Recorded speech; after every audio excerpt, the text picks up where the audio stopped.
Welcome to the Science of Hockey, the podcast where we break down the science behind ice hockey.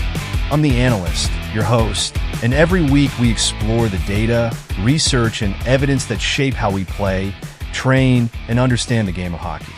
From biomechanics to performance psychology, we take you beyond the rink and into the research lab, giving you insights that go beyond hearsay and into what really makes the difference on the ice. Whether you're a player, a coach, a parent, or just someone passionate about the sport, we're here to bring you scientifically backed information in a language that's friendly and easy to understand. So grab your skates and let's dive into the science of hockey. Welcome to the Science of Hockey, where we bring data and safety to the forefront of the game. I'm your host, the analyst. Today, we dive into a pivotal study on head impacts in female youth hockey. How do factors like age and position influence the risks? And how do these findings compare to male players? Let's find out. All right, ready to dig into some research about head impacts. Sounds good to me. We're going to be looking at a 2017 study. Okay. It's from the Journal of Athletic Training, and it's all about female youth hockey. Interesting. You ready for this? It focuses on something that might surprise you. Okay. I'm intrigued. Lay it on me. So get this. Yeah. It found that despite the fact that body checking is banned Right. in female youth hockey, head impacts are still happening. Wow. That is surprising. I know, right? Yeah. You would think that eliminating those big hits would mean no head impacts. Yeah, for sure. But the reality is a little more complicated. That sounds like it. So how often are these impacts actually happening? Well, the researchers looked at 27 players. Okay. Their average age was 12 and a half, and they tracked them across 66 games. Got it. And they ended up recording 436 head impacts. Okay. Now, that might sound like a lot. It does. But it averages out to less than one impact per player per game. That puts things in perspective a little bit. And those impacts tended to be less severe than the ones you see in the boys' leagues. Where checking IS allowed. Yeah, exactly. Okay, so even though those impacts are happening, Right. it seems like overall, Yeah. maybe the risk is lower than compared to the boys. Potentially. This study went beyond just counting the hits, though. Oh, yeah, for sure. They wanted to know what factors might influence the frequency and severity. Right. And one finding Yeah. really stood out to them. Okay, what's that? The player's BMI. Oh, interesting. Yeah. For those who need a refresher, Yeah. BMI stands for Body Mass Index. Right. It's essentially a way to measure body fat based on your height and your weight. So what's the connection there? So they found that a higher BMI was actually a significant predictor of both the frequency and the severity of these head impacts. So you'd think that players with higher BMIs are just bigger and stronger. Right. Leading to, those more forceful collisions. Makes sense. But it's not as simple as that. No, it isn't. They also looked at whether players with higher BMIs were spending more time on the ice. That makes sense. Yeah. Which would logically expose them to more opportunities for collisions. Yeah. But that wasn't really the case. It wasn't. There was only a small correlation Interesting. between BMI and time on the ice. So what's going on there? Yeah, it suggests there's something else at play here. Right. Beyond just size and strength. It could be playing style, positioning, even, subtle differences in how players are moving. Right. And interacting on the ice. So that's something that It really is further investigation. Definitely. Fascinating. Yeah. So BMI is a factor. It is. But clearly not the whole story. Not at all. What other insights did they uncover? Well, they also found that age was another significant factor. Okay. The older players in the study tended to experience higher impact severity overall. Which makes sense. Yeah. Because as kids get older, they get bigger, stronger, faster, that natural progression. Exactly. Physical development. Yeah. And then, of course, the position they play. I imagine that plays a big role. It does. In the types of collisions they're going to experience. It has a huge impact. So what did they find there? They found that forwards experienced more severe impacts than defensemen. Okay. Particularly in terms of rotational acceleration. Now, break that down for me for a second. Sure. What's the difference between linear and rotational acceleration? So linear acceleration is pretty straightforward. Okay. That's just the head moving in a straight line. Okay. Like when you get hit directly from the front or side. Right. But rotational acceleration, that's where the head is twisting or rotating, like a whiplash motion. And those can be much more damaging. They can be. To the brain. Yes. Those rotational forces are particularly damaging. So forwards, being more involved in offensive plays and maneuvering around the net. Exactly. Might be more susceptible to those. Yeah, to those twisting and turning motions. That lead to rotational acceleration. Right. Yeah. The researchers actually measured the severity They did. of these impacts using something called HITF, which stands for Head Impact Technology Severity Profile. Wow, that's a mouthful. It is. And essentially, it takes into account both the linear and rotational acceleration. Right. So it gives you a more comprehensive picture. It does. Of the impact. Of the impact's potential causing an injury. So when they looked at HITSP scores, yes, were certain game situations linked to more severe impacts? Well, interestingly enough, they found that tournament games, which often have higher stakes. Of course. And intensity, saw increased severity in terms of HESP. Yeah, it makes sense. Yeah. Tournament games are known for being a bit more, shall we say, heated. A little more intense. But wait, didn't you say earlier I did. that linear acceleration was actually higher?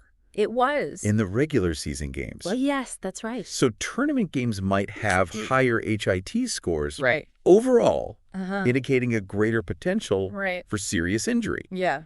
But the straight-on forces measured by the linear acceleration were more pronounced in the regular season games. Yes. So it's not just about those big, dramatic hits in the high-pressure tournament games. Exactly. Even in those regular season games. Yeah.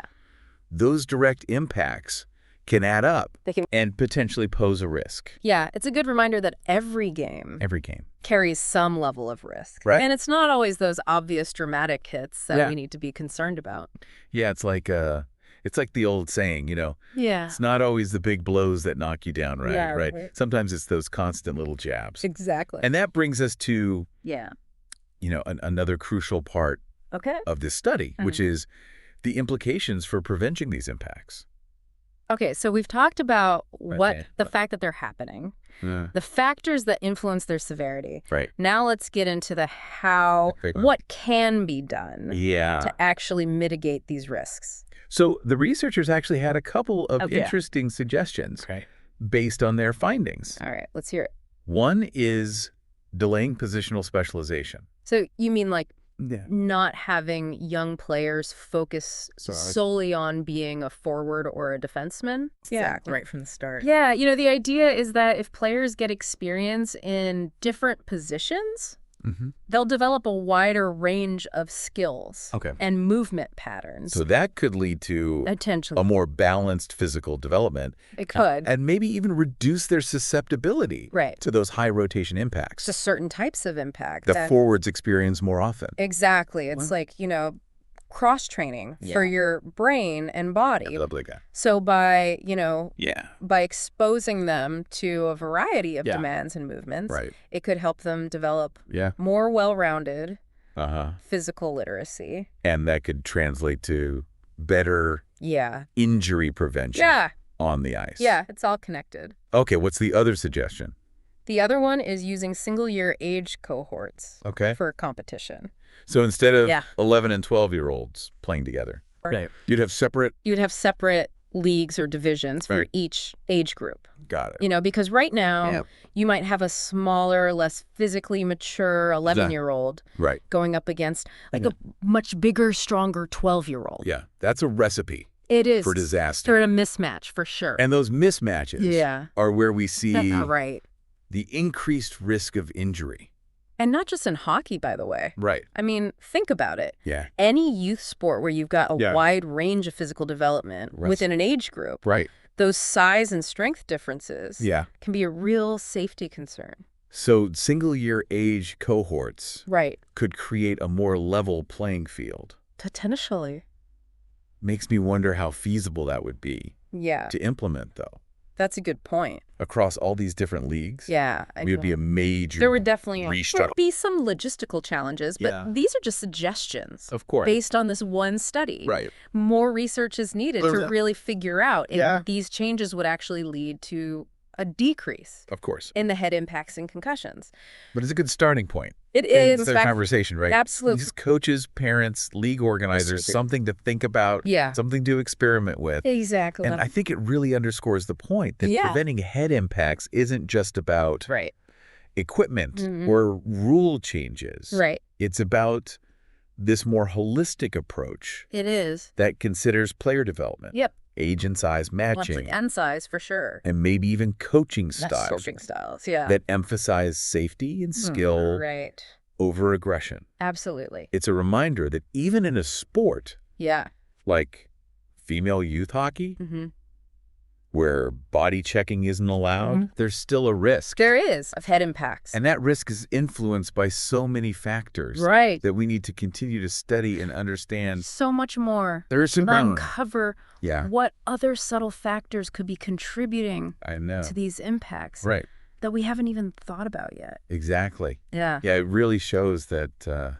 you need to keep doing research. We do. And be willing to challenge what we think we know about keeping youth sports safe. Right. We can't just assume that because, you know, a certain sport doesn't allow, you know, contact, like body checking. That means it's automatically safe. Right. You know, we got to be constantly looking for those hidden risks. Yeah, absolutely. And finding ways to, you know, to mitigate them, to deal with them. So before we wrap up, I want to bring it back to you, the listener. Of course. What were your big takeaways? Yeah. What stood out to you? What surprised you? Yeah. What made you think differently about female youth hockey? I think one of the most important takeaways is that this issue of head impacts in sports. Even in sports where, you know, we think we've minimized the risks. Yeah. It's way more complex. It is. Than we might realize. It's not just about, you know, the big hits or the, you know, obvious collisions. Yeah. It's about understanding all these factors. Like BMI, age, playing position, and even the type of game. Yeah, all of that. It's all connected. So we need to approach safety in youth sports. Yeah. You know, a multifaceted perspective. You do. We need to be thinking about everything. Right. From equipment and rules to coaching styles, player development. For sure. And we need to be asking questions. Yes. Gathering data, challenging our assumptions. All of that. It makes me wonder about something that wasn't really addressed in this study. Yeah, what's that? All of the data they collected focused on games. Right. But what about practices? Oh, that's a good point. Practices are a huge part of any athlete's development. Of any athlete's development. Yeah, and they likely involve a lot of contact. A lot. And potential for head impacts. So are there other factors that might, you know, that might influence that, impact severity in both games and practices. Right. Well, things like playing style, you know, coaching philosophies, the types of equipment, all of that. So many possibilities for further exploration. Yeah. This is where you come in. Okay. Listener. All right. We've given you a glimpse. We have. Into the world of head impacts. Head impacts in female youth hockey. But there's so much more to learn. The journey doesn't end here. It doesn't. Keep asking those questions. You gotta dig deeper, explore. Yeah. Challenge the status quo. Challenge everything. Because the more we understand about the risks, the better we can protect them. Yeah. These young athletes. The better we can protect. Make sure they can enjoy the sport. These athletes. Safely. That's a wrap. It is. On our deep dive into head impacts. Our deep dive. In female youth hockey. It's been great. Thanks for joining us. Thanks for having me. And remember, stay curious. Keep learning. And never stop asking those questions. Keep those questions coming. Thanks for tuning in to the Science of Hockey. If you enjoyed today's episode, make sure to share it with your friends, teammates, or anyone who loves hockey as much as you do. Don't forget to subscribe so you never miss an episode. And we'd love to hear from you. Leave a comment to let us know what you liked, what you'd like to hear next, or any questions you have. Your feedback helps us make the show even better. Until next time, keep your skates sharp, your mind open, and keep chasing the science behind the game.